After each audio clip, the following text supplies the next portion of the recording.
Friends, welcome back to my channel.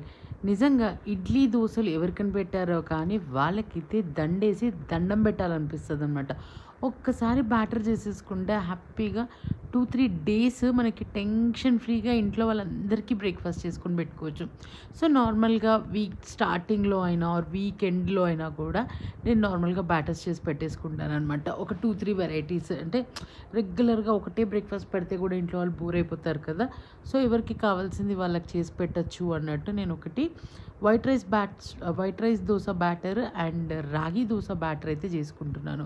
So, ఇప్పుడు ఎవరికి ఏది కావాలంటే అది టకటకా ఏసి పెట్టొచ్చు. దీంతో పాటు ఇడ్లీ బ్యాటర్ కూడా ఉందనమాట. ఒకవేళ అది కూడా కావాలంటే అది కూడా చేసేసుకోవచ్చు.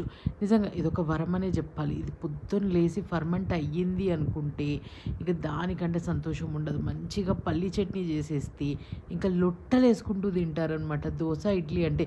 ఇంకా వేరే ఏ టిఫిన్ అన్నా కూడా అబ్బా! ఉప్మా నా తినబుద్ధి కాదు. అబ్బా! పూరి ఆయిల్ అట్లా అంటారు. బట్ దోస, ఇడ్లీకి మాత్రం అలాంటి డిస్కషన్స్ ఏమీ ఉండవు. కొంచెం ఆనియన్స్, కొంచెం ఎగ్ దోస అట్లాంటివి వేసిచ్చామనుకోండి ఇంకా హ్యాపీ.